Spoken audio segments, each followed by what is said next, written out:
Bienvenidos a este recorrido por la palabra de Dios, versículo a versículo. Soy el pastor Juan Carlos Segovia y juntos vamos a sumergirnos en las Sagradas Escrituras. Prepárate, Biblia en mano, corazón dispuesto y mente abierta porque comenzamos este viaje.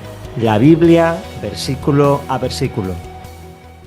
Estuvimos viendo el éxodo histórico, estuvimos viendo el éxodo legal y ahora vamos al éxodo sacerdotal, que vamos a explicar el tabernáculo y vamos a explicar lo que es el sacerdocio y lo que significa. Como dice la palabra, todo es sombra de lo que ha de venir, todo es algo que Dios quería enseñar, pero el pueblo no estaba preparado para esas verdades.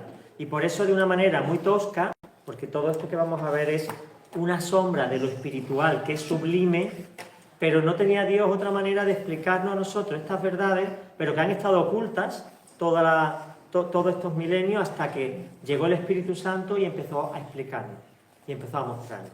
Así que vamos a ver el tabernáculo de Moisés, que realmente la Biblia le llama el tabernáculo de reunión. Tabernáculo es casa, habitación, y reunión porque en torno a ese tabernáculo se reunía todo el pueblo. Y todo el pueblo estaba atento a lo que ocurría en ese lugar. Y eso es lo que vamos a explicar a partir de ahora. Y comenzamos leyendo Hebreos, capítulo 8, versículo 5. Vais a ver que la dinámica de este curso va a ser diferente a las otras. ¿Por qué? Porque en la palabra en Éxodo, en los últimos capítulos, hay una relación muy detallada del tabernáculo. Entonces creíamos que iba a ser un poco largo y al final lo que hemos hecho es hacerlo en enseñanza con versículos que vienen en esos capítulos de Éxodo, y así vamos explicando de una manera mucho más sencilla qué es lo que quería el Señor que se construyera y con qué objetivo. Bueno, en Hebreos capítulo 8, versículo 5, el Señor o el escritor de Hebreos, que no se sabe muy bien quién es, algunos dicen que fue Pablo, pero no está claro, dice que lo que se mandó en el Antiguo Testamento son figuras y sombra de las cosas celestiales. O sea, algo que puede recordar a lo que verdaderamente es. ¿Por qué? Porque lo que verdaderamente es no estaba el hombre preparado para recibirlo. Entonces, te lo muestra como Jesús con el pueblo de Israel. ¿Cómo le hablaba? Por parábolas. Porque no estaban preparados para recibir la instrucción espiritual directa. Hasta que no vino el Espíritu Santo sobre los apóstoles, entonces cuando Cristo dice, ahora os puedo hablar sin alegorías y directamente, porque estáis capacitados para recibirlo. Como le fue advertido a Moisés cuando estaba por terminar el tabernáculo, que es lo que vamos a ver. Muy bien, dice Hebreos 9:11. Cristo es ahora el sumo sacerdote de los bienes definitivos. Hay bienes que son parciales, temporales, lo material, y hay bienes que son eternos. Por eso nosotros tenemos un cuerpo que es temporal, o por lo menos su estado, hasta que este cuerpo sea glorificado, y el estado del cuerpo será eterno, maravilloso. Así que Cristo es ahora el sumo sacerdote de los bienes definitivos. El santuario donde actúa como sumo sacerdote es mejor y más perfecto. Y la pregunta es, si Cristo es ahora el sumo sacerdote de los bienes no temporales, sino definitivos, si el santuario donde actúa como sumo sacerdote es mejor y más perfecto que el tabernáculo que vamos a explicar, ¿quién es el tabernáculo? La iglesia. Por lo tanto, lo que vamos a ver es a Cristo con su iglesia. Eso es el tabernáculo. Y el Espíritu Santo y el Padre. La Trinidad unida. Tenemos que entender una cosa. La Trinidad ha estado por la eternidad junta. Ahora se ha añadido un elemento extraño. La iglesia. No como Dios, sino como prolongación de Cristo.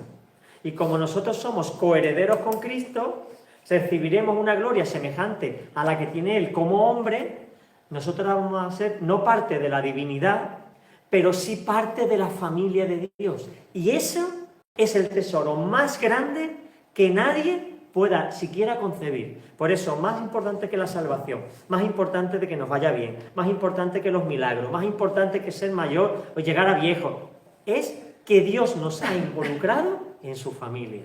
Maravilloso. Y eso es lo que vamos a estar viendo.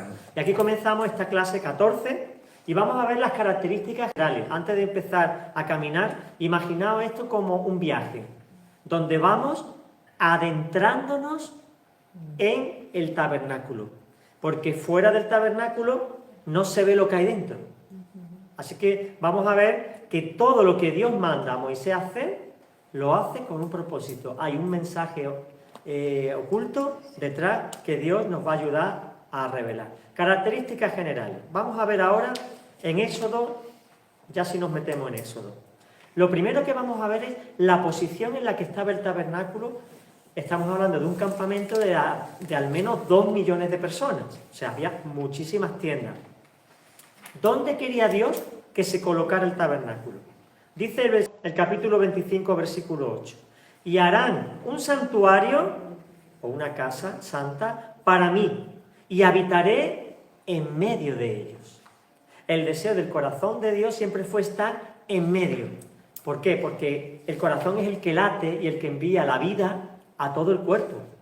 La sangre lleva los glóbulos rojos, los nutrientes, a cualquier parte, a cualquier punto del cuerpo. Pero el corazón es el que bombea esa vida. El corazón de la iglesia es Cristo. El corazón de la iglesia es Dios. Por lo tanto, debe estar en medio de su pueblo. Vamos a ver qué dice Juan 14, 23. Jesús respondió: el que me ama, mi palabra guardará, y mi Padre le amará, y vendremos a él, plural, y haremos morada en él. ¿Por medio de quién? Del Espíritu Santo, la Trinidad. Para el que dice que la Trinidad no viene en la Biblia, es que no la ha leído. Y si la ha leído, lo ha leído con una mente natural y no la mente de Cristo. Pero está rebosante la Biblia de la Trinidad, que es una familia, como la iglesia es una familia. Así que, si amamos a Cristo, obedeceremos su palabra. Y nuestro Padre nos amará. Y vendremos a Él y haremos morada en Él. ¿Dónde habita Dios? En el interior, en el corazón, dentro de nosotros. Pero claro, aquí hay un peligro: la personalización, la individualización. Entonces soy templo del Espíritu Santo, yo soy casa de Dios, puedo vivir mi fe solo. Cuidado, que Dios es el centro de nuestro corazón. Pero mira lo que dice Mateo 18, 20. Porque donde están 2 o 3 congregados en mi nombre, allí estoy yo en medio de ellos. Luego, al final, el corazón de Cristo es estar siempre en medio, siempre influyendo. ¿Dónde? En el individuo y en el colectivo, en la familia y en la iglesia. Y cuando eso ocurre, es porque a Dios se le está honrando. Porque sabemos que Dios está en todas partes, pero solamente se manifiesta, actúa donde se le da honra y gloria. Por eso es tan importante que tengamos al Espíritu Santo dentro. Si el Espíritu Santo no está dentro de nosotros, iremos a un colectivo, el Espíritu Santo estará dentro de ese colectivo, pero yo estaré fuera, aunque esté en la misma congregación. ¿Por qué? Porque si Dios no está conmigo, no soy parte del pueblo de Dios y no soy parte de la familia de Dios. Por eso es un error creer que todos somos hijos de Dios. Todos somos creación de Dios. Pero el Hijo de Dios es lo máximo cuando uno acepta a su Hijo como Señor y Salvador, y segundo, le invita a reinar dentro. Por eso el tabernáculo tenía que estar en medio, y no era un capricho de Dios. No era para que nos pille a todos más cerca, sí. ¿Pero por qué? Porque Dios quiere estar accesible a todos, no en un extremo perdido. Acordaros que vimos que por el pecado del becerro de oro, Dios dijo: mi campamento estará fuera. Y durante un tiempo Dios disciplinó al pueblo. Pero Moisés intervino, intercedió, y Dios volvió a poner en el centro, que siempre fue su voluntad, a su tabernáculo. Muy bien. Hemos visto el lugar que ocupa, pero el arquitecto, ¿de dónde sale esta idea? ¿De dónde aparecen estos planos? Dice Éxodo 25:9. Conforme a todo lo que te muestro yo, al modelo del tabernáculo y al modelo de todos los utensilios, así lo haréis. Luego es el Señor el que ha planificado esto. Ya sabéis que la Trinidad funciona de esta manera. El Padre planifica, el Hijo declara, ordena y el Espíritu Santo construye. Y ambos forman esa triunidad, porque es Trinidad, pero es uno, triunidad también, que funcionan maravillosamente. Y lo grandioso es, como decía antes, ahora la Iglesia tiene que estar vinculada y en armonía con la Trinidad, para que podamos representarla adecuadamente. Porque si el Padre planifica, el Hijo ordena, el Espíritu Santo obra a través de su Iglesia, pero su Iglesia no está disponible, el Padre no puede realizar la obra. Fijaros la trascendencia de la Iglesia. Por eso es un agravio y una tragedia que la Iglesia no esté en el lugar correcto y en la disposición correcta. Y Dios dirá, bueno, si tú no estás, usaré a otro. Pero mi plan se tiene que desarrollar. Y qué bonito es que sea con nosotros y no a pesar de nosotros. Muy bien, vamos a ver que Dios es el creador de todas las cosas. Dice Colosenses, y me encanta este versículo, Colosenses 1, 16, 17. En Él fueron creadas todas las cosas. Todo fue creado por Él, y está hablando de Cristo, y para Él. Todo lo que el Padre planificó es para que su Hijo lo desarrollara y se lo quedara, por el amor tan enorme, entre otras cosas porque iba a pagar por la humanidad. Así que todo eso es para nosotros. Toda la herencia de Cristo nos corresponde a nosotros recibirla. Y todo subsiste en Él. ¿Qué significa? Que no solo Cristo ordena y el Espíritu Santo crea. No solamente Cristo tiene en propiedad la tierra, sino que además Él la sostiene. Sostiene la fuerza de la gravedad, sostiene las leyes entre los planetas, todo está en un orden, porque si no sería un caos, porque Cristo con su poder lo mantiene. Es maravilloso. Así que todo fue creado por Él y para Él. Evidentemente es del Padre y del Espíritu Santo, porque son uno. Ellos lo tienen todo, ¿verdad? Aunque hay que entender una cosa en la Trinidad, y es muy importante esto. En la Trinidad hay una jerarquía funcional, pero son una unidad ontológica. ¿Qué significa esto? Que en esencia son todos iguales, el Padre, el Hijo y el Espíritu Santo. No tiene más poder el Padre que el Hijo, ni el Espíritu Santo que el Padre.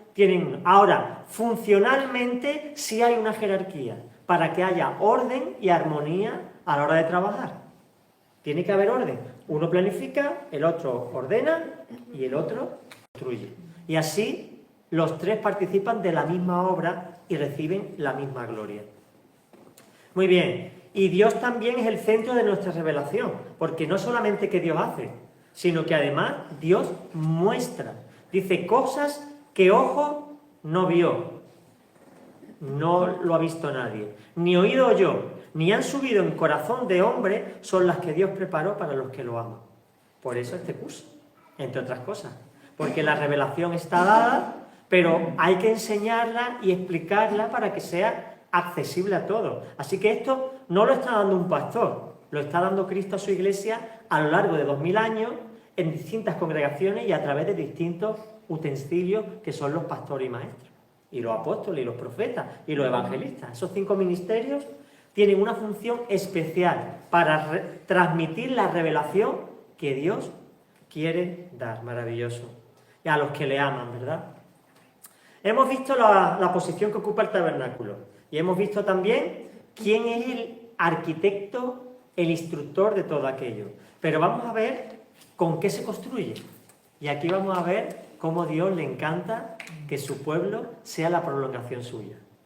Dice Yahvé, dijo a Moisés, di a los hijos de Israel que recojan una ofrenda para mí. De toda persona generosa de corazón recogeréis una ofrenda para mí. Qué bonito que Dios especifica que es para Él. Pero si del Señor es la tierra y su plenitud, pero a Él le gusta, le agrada que su pueblo le devuelva a Él lo que siempre fue suyo, pero lo hace voluntariamente. por amor y por reconocimiento. Así que al Señor lo que le agrada es la ofrenda de una persona que tiene un corazón generoso, que lo que hace no lo hace por obligación, porque se lo han mandado o a la fuerza. Dios, sinceramente, no quiere, porque Él no necesita nuestros bienes. Lo que quiere es un corazón generoso porque Él es generoso. Y Él quiere que seamos como Él. Uno que ofrenda a Dios generosamente, dará a otros generosamente. Uno que no ofrende a Dios generosamente, jamás hará con agrado un sacrificio para dar a otro que necesite. Y si lo hace, lo hará escatimando, regateando y ajustando al máximo lo que pueda darle. Dios ama a la persona generosa de corazón. ¿Por qué? Porque se parece a Él. ¿Y Cristo qué hizo? Dio parte de su vida, de sus energías, lo dio todo. Se quedó sin nada para que nosotros lo tuviéramos todo. Así que las ofrendas son muy importantes. Otra cosa es la prosperidad, que eso es un principio que el Señor dio llevado a un extremo herético y demoníaco, donde tú ya comercias con Dios, si das tanto, Dios te va a dar más. Y ya no se sabe si lo haces por interés o lo haces por generosidad. Porque si Dios te va a dar, pues entonces me interesa. Oye, ¿y si Dios no te da? ¿Darías los 1.000 euros que has pensado dar? ¿Y si Dios no te va a dar ni te va a prosperar en ningún aspecto? ¿Te atreverás a dar? Y ahí es donde Dios revela el corazón. Dice el Salmo 24:1. De Yahvé es la tierra y su plenitud, el mundo y los que en él habitan.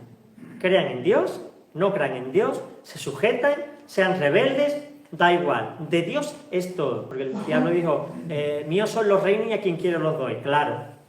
Suyos no, son de Dios. Pero los rige Él porque el hombre, por su rebeldía contra Dios, al final ha acabado esclavo del enemigo. Entonces el diablo tiene esa capacidad y estrategia para gobernarlos a todos, como el anillo único del Señor de los Anillos, ¿verdad? Que ahora es la televisión, son los medios de comunicación, son los políticos, son los sistemas del mundo, para tener a todo el mundo controlado y así poder manejarlo mejor. Pero de Dios es todo. Y el diablo y sus huestes, y nadie hace nada sin la voluntad permisiva de Dios. Porque hay dos tipos de voluntades, la perfecta y la permisiva. Dios quiere que las cosas se hagan de una forma y su voluntad perfecta es que se haga todo bien. Pero permite que se haga mal, no porque Él quiera, sino porque el hombre recibe retribución o consecuencias de sus pecados. Entonces Él permite que el hombre se equivoque y sufra las consecuencias. Pero no es su voluntad perfecta, es la permisiva. Siempre hay que trabajar con eso, porque no se entiende que Dios permita o que Dios quiera que los niños sean abusados. Dios nunca va a querer eso. Pero lo permite, claro, porque ocurre. Ahora, Dios va a juzgar al abusador y Dios va a dejar que el mundo siga su deriva hasta la consumación de los tiempos, cuando Cristo vuelva. Dice 2 Corintios 9, 6, 7. El que siembra abundantemente, cosechará también abundantemente. Claro. ¿Qué hace una mente carnal? Decir, bien te me quieres, bien te quiero, no me toques el dinero. Entonces, el que en la mente carnal dice, vale, si yo doy mucho, voy a cosechar más. Claro, lo que no sabes es que lo que Dios está hablando es de bendición espiritual. Y dice la palabra, el que recibe enseñanza del instructor o del maestro, ¿no debería recompensar al maestro con bienes materiales? Sí. ¿Pero está pagando con la misma moneda que recibe? No. Tú estás recibiendo enseñanza y yo estoy recibiendo ofrenda porque el obrero es digno de su salario. Luego, el cobro y el pago no es siempre la misma moneda. Yo puedo invertir físicamente y dar para una misión en África 1.000 euros, pero eso no significa que Dios me lo vaya a devolver. Significa que Dios me va a bendecir en mi alma, en todo mi ser, y a lo mejor económicamente. Pero si mi corazón es recibir esa recompensa, creo que no la voy a recibir. Ni debería ser, porque mucho más feliz el que da que el que recibe. Así que dice que Dios ama al que da con alegría. De verdad que lo ama mucho, ama a todos, pero es un deleite ver que un hijo obedece, que se alegra y que le gusta hacer las cosas que a Dios le gusta hacer. Porque ¿por qué creó Él todo? Si Él lo tiene todo, ¿para qué crea algo? ¿Para acumular más? Si es que todo es de Él, no puede acumular más. Era para dárnoslo a nosotros, a la Iglesia. Y no me refiero a nuestra congregación, me refiero a la Iglesia universal. Es el corazón de Dios, dar y hacer feliz a los que lo reciben. Por eso a Dios le gusta que su pueblo sea feliz con un pueblo que da. Que el pueblo al dar se sienta alegre, se sienta identificado con su Padre y al final responda a la expectativa de Dios. Porque Dios es el origen de nuestra provisión. Muy bien, hemos visto características generales. Hemos visto la posición, las ofrendas, hemos visto quién fue el arquitecto. Ahora vamos a entrar ya en el tabernáculo. Como cuando vas a un museo, antes de entrar no te explican, pues mira, vamos a ver tal. Pues ahora sí que vamos a entrar. Y vamos a ir al patio, porque ya sabéis que el tabernáculo se divide en tres partes. El patio o atrio, que significa lo mismo, el lugar santo y el lugar santísimo. Muy bien, vamos a ver este patio. ¿Qué es lo primero que nos encontramos cuando llegamos al tabernáculo? Pues un muro, que en ese tiempo era de tela con columnas. ¿Por qué? Porque estamos hablando de un edificio o de una construcción que tenía que ser transportada. Por lo tanto, no podía ser algo de edificación, como fue el templo de Salomón, o después el que se reconstruyó con Esdras, o el de Herodes. No podía ser un templo así. Entonces, todo está hecho para que fuera plegado y transportado, porque durante 40 años el pueblo iba a estar dando vueltas por el desierto. Cuando llegan a Canaán y ya se establecen, entonces ya pasan a otra posición donde ya se va replanteando lo del tabernáculo y bueno, ahí hubo sus más y sus menos porque cada uno quería poner el templo en el lugar que le correspondía o que querían.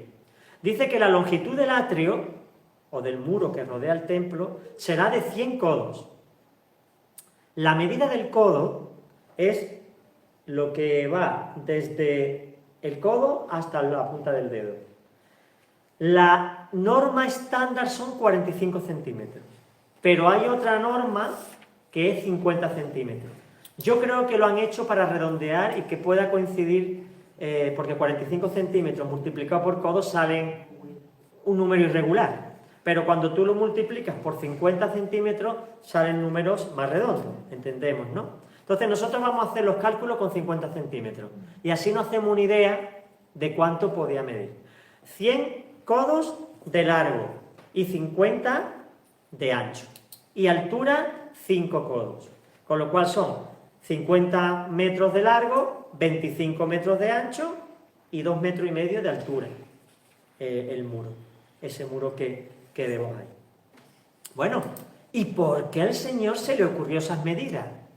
¿No podían haber sido 99 codos? 100. Oye, ¿y por qué 5 codos y no 3,5? ¿Por qué? Vamos a verlo porque tiene un motivo. Primero, vamos a ver el 100, que es la longitud del patio. Mirad lo que dice en Colosenses capítulo 2, versículos 9 y 10. En él vive, Cristo, corporalmente toda la plenitud de la naturaleza divina. Y estáis completos en él, el cual es la cabeza de todo principado y potestad. Este versículo habla de plenitud. ¿Y por qué este versículo es tan importante en este contexto? Porque el 100 habla de totalidad. Y diréis, ¿por qué? Y yo me he planteado, ¿Dios puso 100 codos porque el 100 representa la totalidad? ¿O Él ha creado un código de símbolos? No sé si me explico. Él ha dicho, yo quiero que el 100 signifique totalidad. Y voy a poner ejemplo de la Biblia para ello. No es que el 100 en sí es totalidad, entonces Dios lo usa, no. El origen de todo es el mismo Dios. Entonces, por ejemplo, cuando dice, si un pastor tiene 100 ovejas, y deja las 99 y va por la que se ha perdido.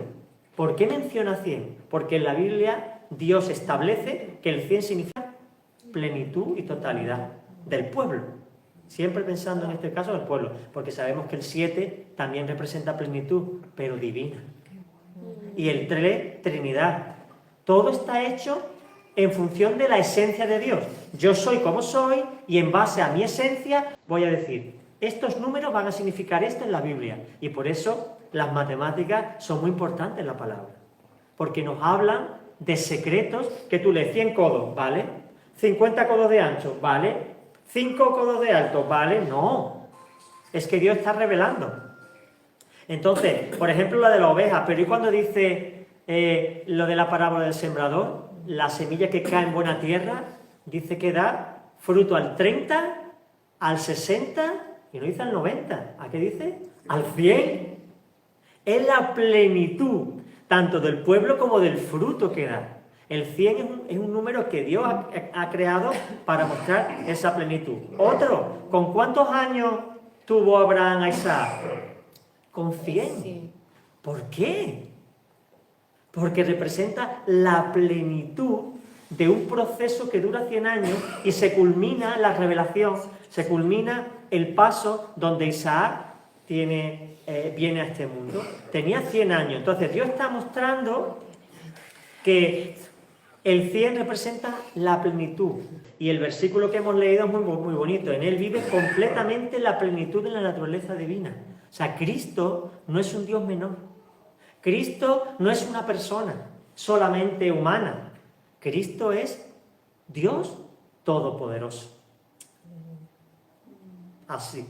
Y estáis completos en Él. O sea, que el que no conozca a Cristo ni lo deje recibir, está mutilado. Es un minusválido, emocionalmente y espiritualmente hablando. A lo mejor tengo todo mi cuerpo, pero estaré mutilado, porque me falta el espíritu. Por eso es tan importante que entendamos que cuando Él viene a nosotros, entonces, por primera vez en nuestra existencia, estamos completos. Ahora estamos completos. Y tú dirás, pero es que fallo mucho, pero no perfectos. ¿Un bebé está completo cuando nace? Sí, pero no está maduro. No es lo que va a llegar a ser. Nosotros ahora no somos lo que vamos a llegar a ser. Vamos a ser seres glorificados. Y la palabra dice que no podemos imaginarnos. Dice, leía ayer en la palabra, dice, las aflicciones del tiempo presente no son comparables con la gloria venidera que ha de manifestarse en nosotros. No está hablando del cielo, está hablando de nosotros. Lo que estamos viviendo, por muy duro que sea, no se puede ni siquiera comparar con la grandeza de lo que vamos a tener en nuestro propio ser. Vamos a ser seres superiores a los ángeles, iguales que Cristo hombre. Hermano, escucha bien, iguales que Cristo hombre. El Padre delegará en Jesús la autoridad y la justicia, juzgará a los ángeles, juzgará a las naciones. Pero no lo va a hacer Él, lo vamos a hacer nosotros. O sea que es como si Dios estuviera juzgando a las naciones a través de su iglesia. Por eso nos está preparando. Por eso nos está perfeccionando. Maravilloso el 100, ¿verdad? Pero ¿y 50 de ancho? Pues mira, el 50 representa la gracia al pueblo de Dios. ¿Por qué? Lo vemos en Levítico cuando Dios le da la ley de Moisés. ¿Cuántos días habían pasado? 50 desde que salieron de Egipto. ¡Qué casualidad! 50. ¿Por qué? Porque después de salir de Egipto, Dios tiene la misericordia de darle su gracia, que es la ley, el patrón de conducta para que un pueblo, que era una familia, se convierta en una nación ordenada, con sus estatutos y sus mandamientos, y se pueda desarrollar. Pero es que resulta que desde el momento que Cristo resucita hasta que Cristo es glorificado, pasan 40 días. Pero después de glorificado pasan 10 más y entonces viene Pentecostés. 40 más 10, 50. Es la gracia de Dios. Por eso cuando veamos 50 en cualquier cosa, en la Biblia estemos pensando, es los regalos de Dios que son gratuitos. Son gratuitos para nosotros. A Él le ha costado un sufrimiento enorme. Cuando decimos, me han dado esto gratis, no, alguien lo ha tenido que fabricar. Y alguien ha tenido que pagar los materiales. Y alguien habrá tenido que cobrar por hacerlo. Gratis no es, me ha costado gratis a mí, pero no es gratis. Por eso tenemos que entender que la gracia, que es el regalo inmerecido de Dios a mí, ha tenido un enorme coste. Y por eso, como dice el refrán, que es de bien nacido ser agradecido, nosotros debemos corresponder. Ya no es por deuda, jamás podremos devolverle a Dios lo que nos ha dado. Es por agradecimiento, por reconocimiento de lo que Él ha hecho por nosotros, porque además ya no solamente es que sea gratis, es que nadie nos lo podía dar. ¿Quién nos podía salvar? ¿Quién nos iba a hacer hijos de Dios, sino Dios mismo? Es maravilloso. Así que el 50 representa la gracia de Cristo. La ley fue dada por Moisés. La gracia y la verdad fueron hechas por medio de Jesús el Mesías. Por eso Jesús es el camino, la verdad y la vida. Nadie va al Padre, y veremos ahora eso, sino a través de Él. Y el tercero, el 5, que es la altura del muro, ¿verdad? Ahora hablaremos de esa altura que tiene mucho significado. ¿Qué representa el 5? 5 piedras de David. Cuando David se acercó con su honda para matar a Goliat, cogió 5 piedras. ¿Pero él dependía de sus 5 piedras? ¿Dependía de Dios? El 5 representaba la dependencia de Dios, sin tener ninguna posibilidad, porque era pequeño. No era un hombre apto en la guerra, no tenía armadura, lo único que sabía usar la honda, cogió 5 piedras. Era un símbolo, el Espíritu Santo lo llevó a coger esas 5 piedras, era un símbolo de dependencia de Dios. Dice, tú vas con espada, tú vas con armadura, tú vas con esa tu fuerza, pero yo voy con el poder del Espíritu Santo, en el nombre de mi Dios. 5 piedras no eran nada, pero representaban a la dependencia del Todopoderoso. 5 vírgenes sensatas y 5 insensatas. El 5 está representando la dependencia. Las vírgenes sensatas estaban dependiendo de Dios, por eso tenían el depósito lleno. Buscaban en Él y clamaban en Él misericordia y fortaleza para vivir cada día y tener fuerza y paciencia para esperar al Mesías. Las insensatas no estaban dependiendo de Dios, dependían de su propia fuerza. Cuando vieron que la lámpara estaba vacía, se dieron cuenta que no podían. Y entonces va y le piden. O sea, el primer acto fue malo, el segundo fue peor, porque tenías que pedirle a Dios, no a tus compañeras. ¿Cómo ibas a pedirle lo que es de Dios a alguien? Es como cuando alguien viene diciendo, ay, ora tú que a Dios te escucha a ti más. ¿Y por qué será? ¿Será que estás viviendo de una manera desordenada? Ponte a buenas con Dios y después pide tú. Pero cuando tú estás esperando que Dios te conceda lo que quiere por otro, estamos entrando en las vírgenes insensatas. Por eso es tan importante tener claro quiénes somos. Y como dice la palabra, si el Padre entregó a su Hijo y no lo escatimó, ¿no nos dará junto con Él todas las cosas? ¿Nos va a negar algo de lo que Él quiere? No, claro que no lo va a dar. Y aquí dice, yo soy David, la vid, y vosotros los pámpanos, las ramitas. El que permanece en mí y yo en él, éste lleva mucho fruto, porque separado de mí, nada podéis hacer. Luego, fíjate todo lo que conlleva nada más las medidas del muro. 100 codos, 50 codos y 5 de altura. Estamos hablando de la plenitud de la Iglesia, de la gracia de Dios sobre la Iglesia y de la dependencia de la Iglesia en Cristo. Y los judíos, cuando escucharon esto, lo único que hicieron fue un muro con estas medidas, pero no sabían ni lo que estaban construyendo. Las basas. ¿Qué son las basas? La Biblia le llama basas, pero son las bases, los cimientos, ¿verdad? De esas columnas. Harás el atrio del tabernáculo. Sus columnas y sus basas serán de bronce. Pues vamos a ver que también esto tiene un significado espiritual.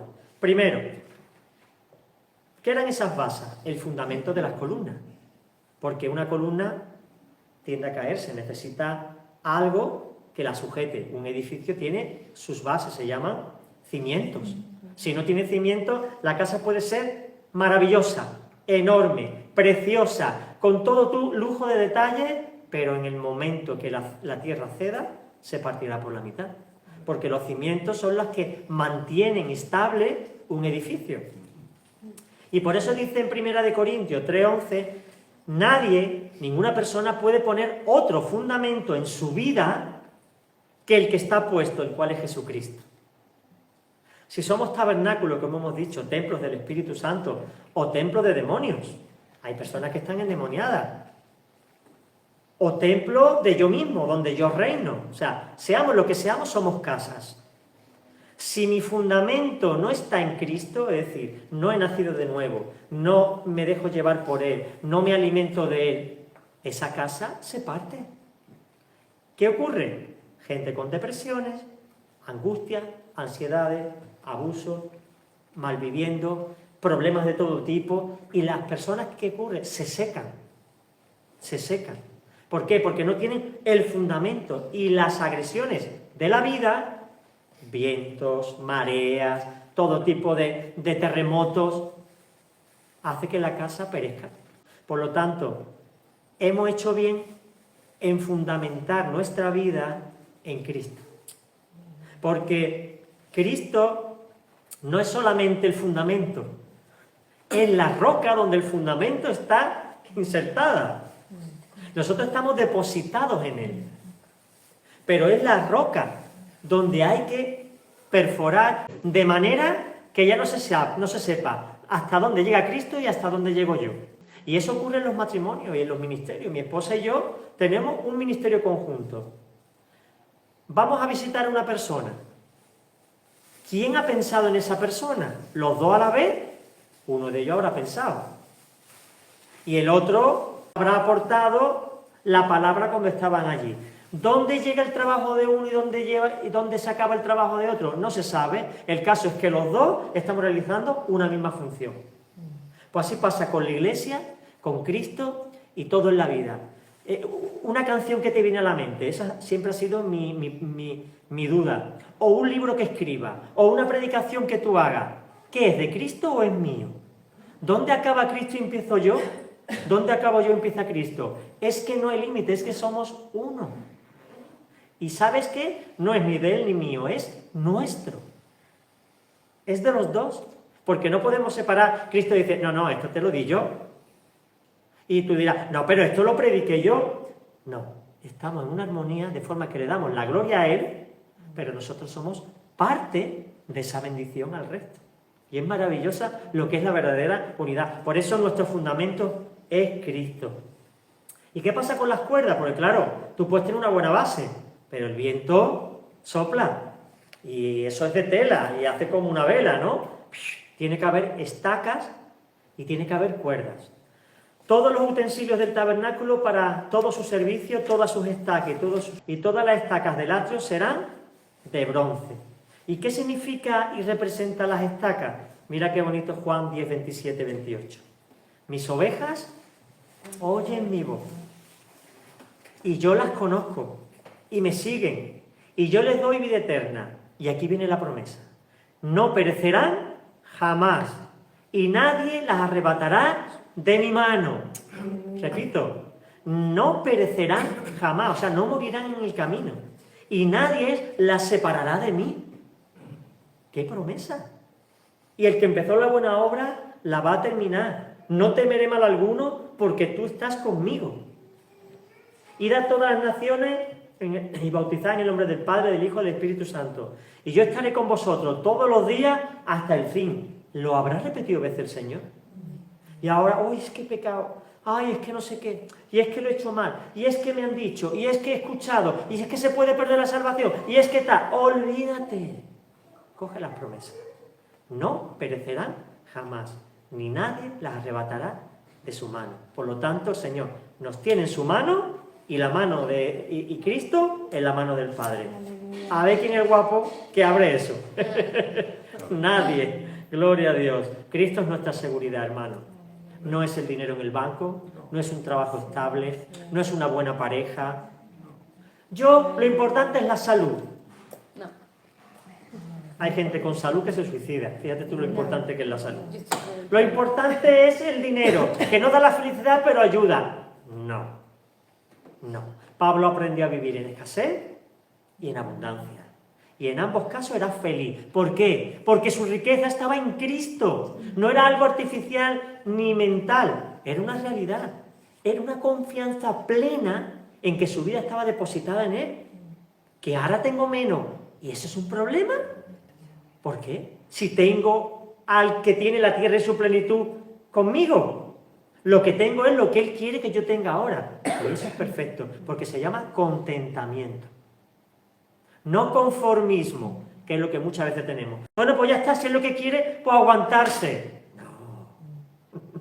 El contentamiento es decir, Señor, acepto lo que tú me traes y seguro que es bueno por mi vida. Gracias, Señor. Hace falta mucha madurez para eso, ¿verdad? Y después también había unas barras de plata. En Éxodo 27 y 17 dice, todas las columnas del atrio en derredor tendrán abraceras de plata, sus ganchos de plata y sus basas de bronce. Bueno, tiene basas de bronce, tiene estacas y estaba bien apuntalado. ¿Para qué eran esas barras? Para mantener el muro como una unidad.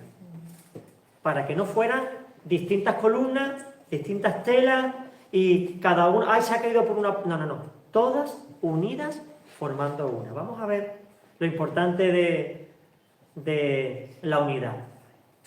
Dice Gálatas 3:28, ya no hay griego ni judío. Imagínate que cada persona es una columna de ese atrio, ¿no? De ese muro. ¿Cuántas columnas hay? No importa. Lo importante es que el muro es uno. Pero es que yo soy una columna. Tú eres parte de un muro. Y si estás fuera, no sirves para nada. Más bien para quemarlo en la hoguera y calentarse. Pero dentro eres parte importantísima de la unidad de la Iglesia. Por eso dice la palabra, ya no hay judío ni griego. Nosotros somos griegos para los judíos, ¿verdad? O gentiles. No hay varón ni mujer. El debate entre si la mujer debe ser pastora o no debe ser pastora, si debe predicar, si no debe enseñar, si debe tal. Y tenemos un debate, hermano. Que entendamos que para Dios no hay ni razas, ni hombres, ni mujeres, somos uno en Cristo, dice. Uno en Cristo. Ahora, mientras estemos en este mundo, tenemos que seguir las normas que Cristo nos ha dado, el varón como autoridad y la mujer subordinada a él. Pero el varón no es más que la mujer. ¿Por qué? Porque el varón viene de la mujer. Al final lo que Dios está diciendo es que yo he creado el matrimonio para que sean no dos, sino uno. Es que yo no te he creado a la iglesia para que seamos dos espíritus, sino uno. Y la Trinidad no son tres, sino uno. No un Dios que se manifiesta de tres maneras. Eso es otra herejía, ¿no? Mira qué interesante la altura del muro. Medía 5 codos, que es 2,30 metros si consideramos 45 centímetros o 2,5 metros si consideramos 50. A ver, ¿cuál es la altura del que más mide aquí? ¿1,80? ¿1,70 y tanto? ¿Tú eres capaz de ver 2,5 metros? No, es inaccesible, ¿verdad? ¿Por qué dice un muro tan alto y no un muro bajito? Oye, quizá media cintura para ver lo que hay dentro, ¿no? Todo el mundo quiere ver lo que hay dentro. No se podía ver por ninguna parte, pero ¿por qué? Dice, la longitud del atrio será de 100 codos, hemos dicho. Anchura 50 y la altura 5 codos. El mensaje de ese muro es uno. Dios es inalcanzable. A Dios no se le puede ir por las fuerzas naturales, ni por deseo, ni por interés, ni por escalar la montaña más alta del mundo, ni hacer todos los rituales posibles, ni ser el más bueno de todos, que siendo buenos seremos malos. Es inalcanzable. Mira lo que dice 1 de Timoteo 6:16. El único que tiene inmortalidad, que habita en luz inaccesible. ¿Qué significa? Que nadie puede acceder al Padre. Nadie puede acceder al Padre. No hay forma. Y yo digo, Señor, que nadie puede acceder a ti, a quien ningún hombre vio ni puede ver. ¿Quién intentó ver a Dios? Moisés. Y Dios le dijo, no es posible que un hombre me vea y viva. ¿No? A Él sea el honor y el dominio eterno. Amén. Dios es inalcanzable. Es misterioso. Yo le pregunto al Señor, pero ¿cómo eres? Cuéntame. Dios siempre me dice lo mismo. Pero chiquillo, mira a mi hijo, si yo soy como Él. Claro, Dios Padre no tiene cuerpo, ni es hombre. Es una naturaleza nueva. Pero su carácter, su forma de ser, al final es lo que importa en una relación. Tu mujer o tu marido puede ser más guapo o más feo. Al final todos somos viejos. Da igual que sea guapo, que sea feo, que tengas pelo hasta aquí, yo tenía pelo hasta aquí. Y mira por dónde voy ya. No sé cuándo, dentro de 10 años, por dónde iré, ¿no? O sea que eso no tiene nada que ver. Lo importante es la persona. Y Dios se ha dejado ver. Otra cosa es que no queramos verlo. Mira lo que dice. Y aquí viene el regalo, el evangelio, la buena noticia. La puerta. Hombre, una puerta en el patio, una puerta en el muro, podemos acceder.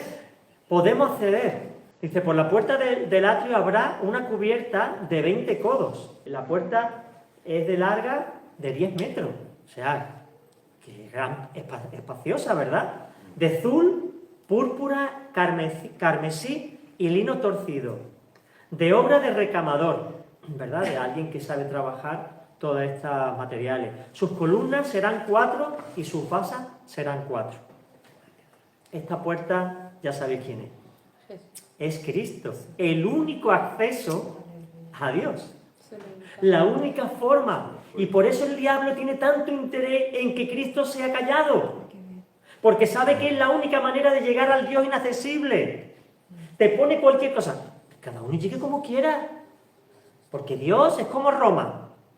Se va por 100 caminos. No, solamente hay uno. Por eso, si hablas de Dios, todo el mundo te aplaude. Si hablas de Cristo, todo el mundo te abuchea. Cristo, Cristo y Cristo. No hay otro mediador de los hombres. No hay otro camino. Es Cristo. Jesús dijo de sí mismo, yo soy el camino que lleva a Dios.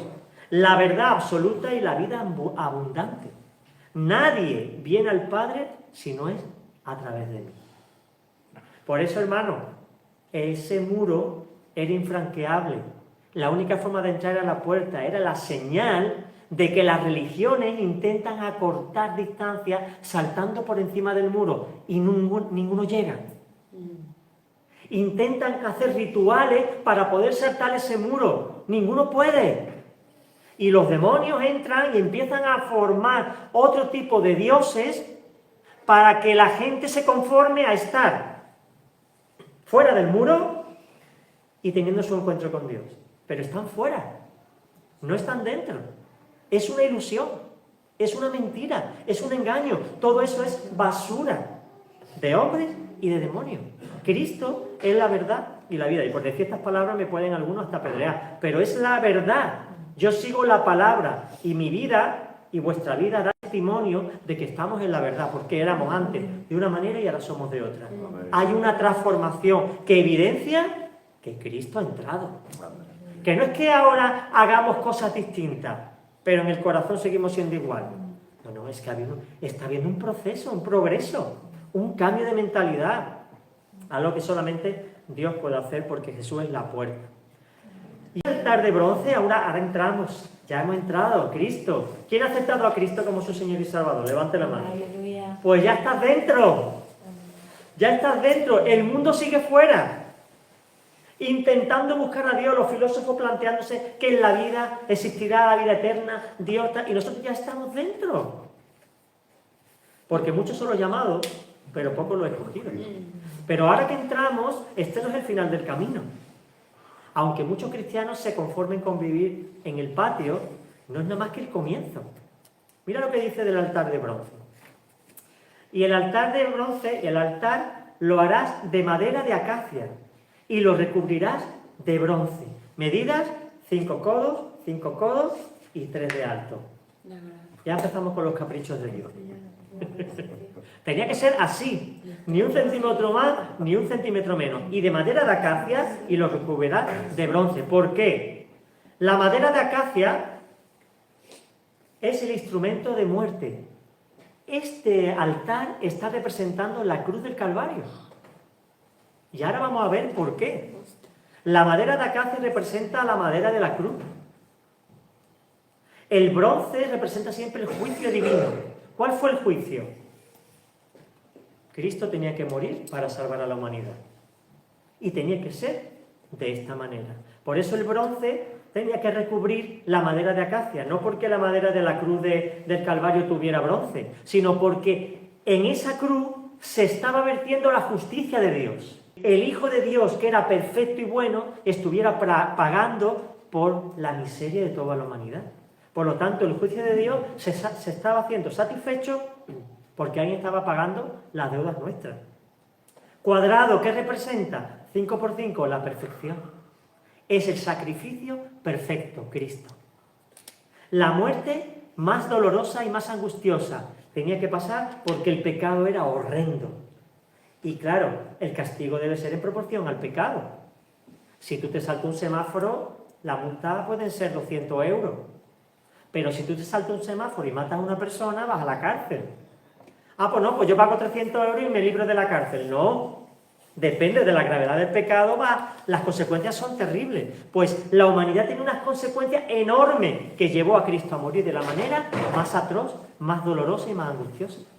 En cuerpo y en alma y espiritualmente también se quedó solo en aquel lugar, cuando toda la eternidad había estado con el Padre. Los cuernos que tenía en las 4 esquinas, señal de autoridad. La autoridad que Dios da de que eso es su voluntad. Y los 3 codos de altura, la Trinidad de Dios, que ese sacrificio es aceptado por Dios. Que aunque nosotros no lo entendiéramos, Cristo estaba dando su vida para rescatar a la humanidad, y ese sacrificio estaba aprobado por Dios y era justicia de Dios. Por lo tanto, ese altar representa a la cruz. Y el Cordero, mira que dice, qué bonito, Éxodo 29, 38, ofrecerá sobre el altar, que es la cruz, 2 corderos añales, o sea, de 1 año. ¿Por qué de 1 año? Porque el cordero de 1 año está en su plenitud. Ya no es un bebé, no es un niño, ya es un adulto. Y cada día continuamente, por la mañana uno se sacrificará y por la tarde otro. ¿Por qué continuamente? Porque el pecado no cesa. Porque el hombre sigue pecando constantemente. Eso por un lado. Y segundo, porque la muerte del Cordero iba a ser eterna. Iba a cubrir a toda la humanidad de todos los tiempos de los redimidos. Por lo tanto, ese sacrificio que Cristo lo hizo una vez, está representando que lo que Cristo hizo una vez vale para siempre. Por eso tenían que sacrificar mañana y tarde un cordero. Mañana y tarde un cordero. Porque el sacrificio de Cristo era permanente. Y será ofrecido a la entrada del tabernáculo. Es decir, el primer paso para adentrarnos en el tabernáculo es el sacrificio de Cristo. Sin aceptar ese sacrificio, no hay nada. Porque se derramaba sangre en 3 lugares. En ese altar, en el altar de incienso, que ya veremos en otra clase, y en el arca. ¿Por qué se tenía que derramar la sangre de este cordero en 3 lugares distintos? Porque la sangre que se derramaba en el altar de bronce representaba a que Dios cubría el pecado. ¿Vale? Y no lo veía, lo quitaba. Pero en el lugar santo se derramaba para santificar los ministerios. Ahí se iba a trabajar. Y por lo tanto, el que servía tenía que estar limpio, dirigido por Dios. Por eso dicen muchos, yo quiero servir, pero ¿y cómo estás? Dios me perdonó mis pecados, sí, pero ¿cómo estás ahora? Si Dios te perdonó tus pecados, pero has vuelto a las andadas, sigues sucio. ¿Y por qué en el lugar santísimo? Porque una cosa es limpiar el pecado, otra cosa es prepararme para el servicio y otra cosa es la adoración. Y resulta que en mí mora el mal. Esa sangre derramada en el lugar santísimo está representando que la maldad que mora en mí, Dios la quita. El problema es que eso hasta que estemos en la vida eterna no ocurrirá. Pero ahora Dios nos escucha porque Cristo está en medio. Porque seguimos con una naturaleza caída. Y por eso cuando veamos el tabernáculo, el lugar santísimo, habrá un propiciatorio que representa a Cristo. Pero es para que veáis que todo es un proceso de camino que se va estrechando y cada vez hay menos gente en ese camino. Porque muchos que han entrado en el templo, que están en el tabernáculo, se están quedando atrás. Porque no quieren seguir progresando, porque implica santidad, consagración, esfuerzo, como Cristo tuvo que pagar. Y seguimos, estamos terminando ya esta clase. Cristo es el Cordero de Dios. Dice Isaías, fue traspasado por nuestras transgresiones, molido por nuestros pecados, el precio de nuestra paz cayó sobre él. Es decir, que nosotros podamos ahora tener paz, le ha supuesto a Cristo un precio enorme. Así que el precio de nuestra paz cayó sobre él y por su herida fuimos sanados. Así que muchos no entienden por qué Dios nos sana a veces cuando están enfermos. La sanidad completa se producirá en la vida eterna. Mientras tengamos cuerpo, no podemos estar exentos de enfermedades. Y si vieras a Pablo, y si vieras a muchos, sufrían enfermedades. El mismo Timoteo, que era apóstol, tenía problemas de estómago. Que Pablo le decía, ya no tomes agua a causa de las infecciones, mézclala con vino. Un siervo de Dios enfermo, en la doctrina de la prosperidad dirían, Timoteo tendría pecado. Algo estaría haciendo. No, es que vivimos en un cuerpo débil, que se resfría 3 veces al año, que coge infecciones, que se le puede caer una maceta encima, pero entonces Dios nos protege, sí, pero permite esas agresiones, permite esos problemas para hacernos madurar, para que seamos pacientes, para que clamemos a Él, para que aprendamos a tener contentamiento. Es la forma de madurarnos. En vez de quitar todo, que es lo que hacen muchos padres, quitarle todo a los hijos, crean hijos inútiles. Que cuando son adolescentes no saben qué hacer porque el padre le ha quitado todo el obstáculo del camino. ¡Ay, mi niño, qué lástima! ¡Ay, mi niño, qué lástima! Pero entonces, ¿cómo van a poder defenderse en la vida si lo que le hemos hecho es hacer su trabajo? Si el niño tiene que hacer la cama, no se la hagas tú. Si el niño tiene que comerse lo que le has preparado, no le hagas otra comida. Entonces, vamos realmente maldiciendo a nuestros hijos. Por eso es tan importante aprender de Dios. Dios no nos da lo que pedimos, nos da lo que necesitamos. Y por eso, estamos creciendo. Aspectos de la redención, 4 cosas. Sustitución, rescate, propiciación y reconciliación. Vemos rápidamente estas cosas. Sustitución, la ley de la sustitución se puso en nuestro lugar, ¿verdad? Rescate, pagó el precio. No era simplemente, ¡ay, yo me pongo! Sí, pero que sepas que ocupar el lugar de estos pecadores te va a costar caro. Propiciación, la justicia divina se cumple. Y la reconciliación es que eso hace posible que yo vuelva a tener amistad con Dios. Ya Dios no está enfadado con mi pecado. ¿Por qué? Primero porque ya, como juez, el juicio ya no corresponde. Ya se me declara inocente. Pero es que además yo me he arrepentido. Porque si no hay arrepentimiento, el juicio de Cristo no tiene vigencia en ti. Al final, la gracia es de Dios y el regalo, pero yo tengo que tener la actitud correcta para recibirlo. Dios no me lo va a dar de cualquier manera, sino con condiciones.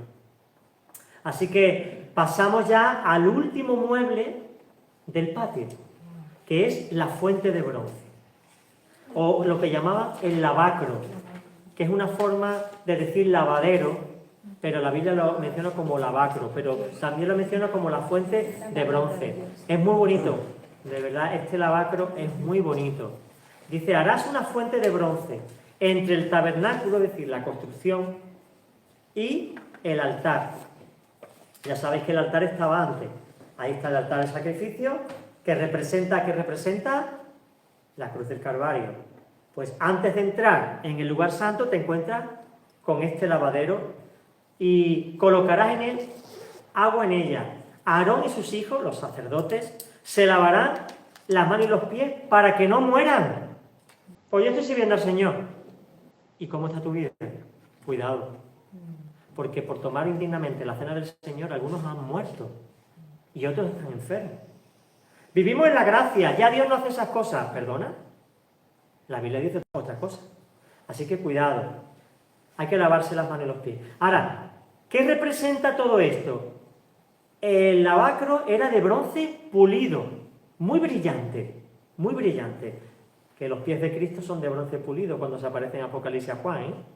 Los pies. Diré, ¿por qué? Es estabilidad, es fuerza, es justicia, es gobierno. Y además, bronce pulido era lo que se usaba como espejo. ¿Y un espejo para qué sirve? Para verse. Ahora veremos por qué. Y el agua, igual. Tú llegas ahí y te lavas, pero también te ves reflejada. Luego, al final, lo que viene a decir es, era de bronce para que la persona se reflejara y viera su suciedad. El agua te limpia, pero también Dios nos llama a lavarnos. Eso no está ahí porque sí. Hay que lavarse para que no mueras. Porque sin santidad nadie verá a Dios. Y alguno puede tentar a Dios y decir, ¡ay, pues yo no he muerto! Espérate que todavía no se ha hecho el juicio. Pero la segunda muerte está ahí al acecho. Cristo limpia. Jesús se levantó de la cena y tomando una toalla se la ciñó.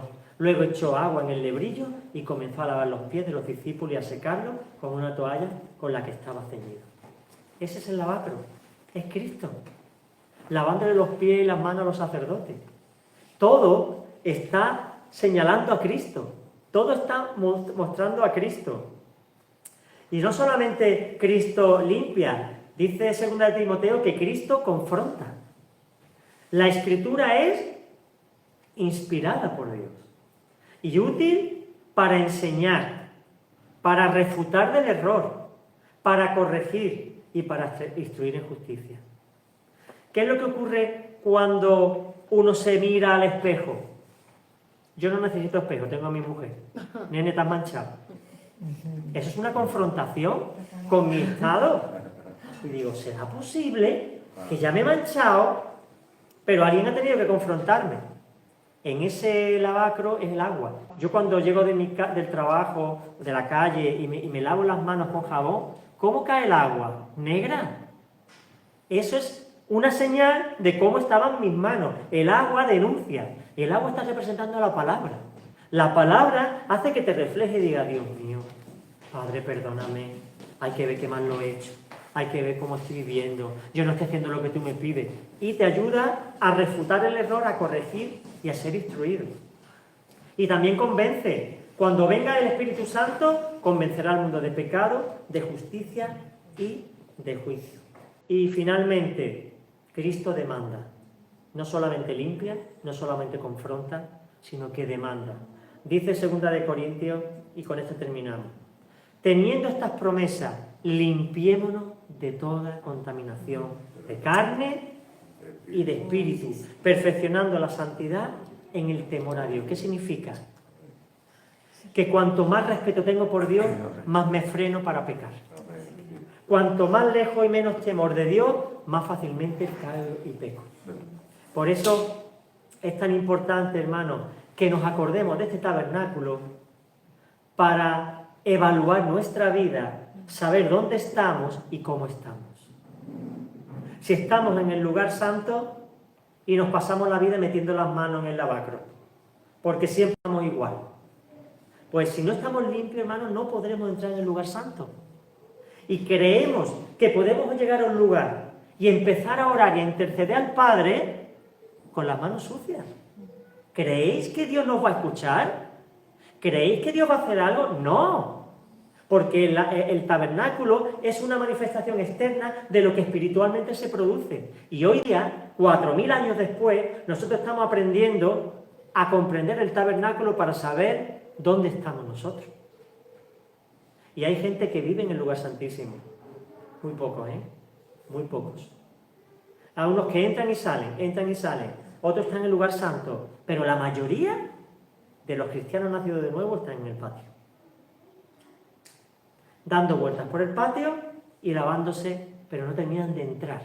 Porque muchos ni se lavan. Y están ensuciándose, que son los pecados, y no piden perdón. Y viven como si no pasara nada. Cuando se normaliza el pecado, tenemos un serio problema. No podemos entrar en intimidad con Dios. Por eso dice la palabra, ser santo en toda vuestra manera de vivir como yo soy santo. Amén.